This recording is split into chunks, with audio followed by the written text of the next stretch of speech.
Hey guys, I'm Pixel Dan, and this is a review of the Nickelodeon Teenage Mutant Ninja Turtles Serpent Karai. That's right, we finally get a Karai figure in the Nick Turtles lineup, although it's in her serpent form. Though I would prefer that we got a human Karai, let's go ahead and take a look at this brand new serpent figure. As you can see, she comes in that new style TMNT blister card packaging, featuring an image of the 4 turtles up there in the top right corner straight out of the animated series, and the blister bubble that fully showcases the figure within. And when you flip that around to the backside, we get a bio for the Serpent Karai character out of the Nick Turtles cartoon series, and below that, a look at all of the other figures that are currently available and coming soon from Playmates Toys. Alright, so let's go ahead and get Serpent Karai outside of the packaging. Now, I've already talked about how I wish this was a human Karai, and I know a lot of people were hoping to see a human Karai, but we ended up getting this serpent variation first. This is how she looks in the cartoon series currently after she was accidentally mutated. And I can see why, from a toy perspective, Playmates decided to make this figure because they thought it would be a little bit more exciting to have a mutant. But I digress. Let's just take a look at what we've got here, and we'll discuss this a little bit more towards the end of the video. So the figure itself is based on her serpent appearance, but you will notice that she does have a human Karai head.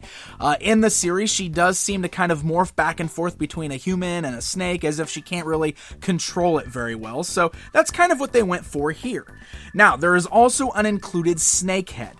But instead of it being interchangeable heads, the way that this works is that little snake head is actually more of a helmet. It fits on over that human Karai head. And this works fine. It actually doesn't look too bulky or big or anything like that, because it is a bigger head.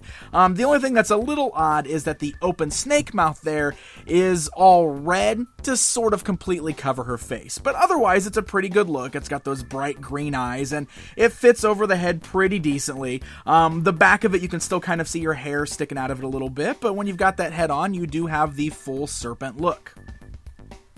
Now, underneath that, we do have that human head there, and it's a pretty nice looking head. It's got the red highlights above the eyes there, like the makeup that she wears. It's got the bangs hanging down and everything. She doesn't have the little blonde streak in the back, unfortunately. Just all the hair is straight black. But it's a pretty decent little head. Now, another thing that's worth noting, that head easily pops off the ball joint here on the neck, which brings up 2 thoughts. One, since this is so easy to pop off, I kind of wonder why they didn't just go the interchangeable head route instead of making this helmet. But also, if you look at this alongside the April figure, you can see that the head is a little bit smaller than April's, but would probably fit on that April body just fine. So I foresee there being a lot of custom human Karai figures once this figure is widely available. Now, the rest of the body does have a very cool serpent look, does a great job of capturing the look of the character right out of the cartoon. When you first remove her from the package, you will have to attach the tail piece, as she's a little too big for the blister bubble, so it's just very easy. It clips into place. It actually holds nice and firm once you've got it on there, and then the figure is mostly done in just a solid purple and gray color. There's not a lot of extra paint apps, unfortunately. It's not terrible on here, and there's a lot of really great sculpted details, such as the scales running all the way down her arms and the tail piece, but I definitely would have liked to see some added paint deco, specifically on her hands, which are also individual snake heads. You can see those are very cool looking, and there are eyes sculpted and teeth in the mouth, but they're all just a solid gray and plastic, so some extra paint would have been very helpful for that. Now, as far as the articulation goes on the figure, that head, like I mentioned, is on a ball joint, so you can really rotate that all over the place there for a great range of motion. The arms just move up and down at the shoulders. There's no other articulation, so they're in this pre-pose with the bent snake arms there. She can swivel at the waist, and then you can swivel that tail where we attached it. However, you will notice looking at it from the underside, she's kind of got that flat surface there so she can stand up, meaning that you really can't pose her standing up if you're going to rotate the tail. So there's only one way you can really stand her. So this is definitely not a highly articulated figure, but for this particular design, it's fine for what it is. So overall, I do really like the look of this figure, and I like the Snake Karai character in the series. It's definitely a great story arc that's going on, so I'm very happy to get this in toy form, and it does make for a really fun toy getting her as a mutant, but it would be really cool to get a human version of her as well. So let's go ahead and do this right now. It's comparison time. Here I've got her standing alongside one of the very few Karai figures we've received in the past. This comes from the 4Kids toy line that ran starting around 2003. I think this figure came out around 0405.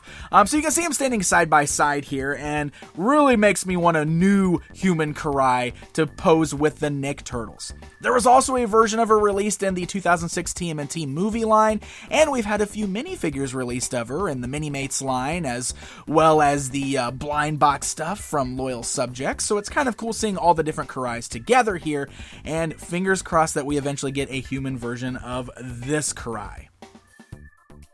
And just for fun, here she is standing alongside the vintage Scale Tail figure, another snake character from the Ninja Turtles lore. Always really loved this guy. Scale-wise, she looks pretty great. When you stand her next to the turtles, it looks like it's a good scale, and it is pretty neat because now we can complete some different scenes from the series with Leonardo trying to befriend her and help her, or of course Shredder trying to get her under his control. So there you go, my friends. There is a look at the brand new Nick Turtles Serpent Karai figure from Playmates Toys. I've mentioned it multiple times in this review, and people have been saying it for a while, so I'm just going to go ahead and kind of finish off with this. This is a pretty fun action figure. I have the same complaints that I've had about a lot of the recent toys, where I do wish that there was a few more paint applications here, but mostly I just really wish that we had a human Karai.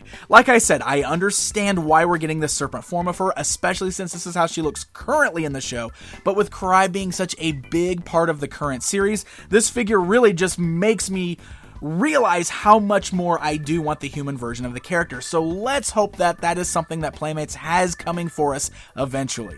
They are aware that there is a high demand for that character, but I think it's one of those cases where it's going to depend on the sales of this figure if they're going to go ahead and do a human Karai down the road, which is a bit of a shame, but fingers crossed, guys. Here's hoping for a human Karai.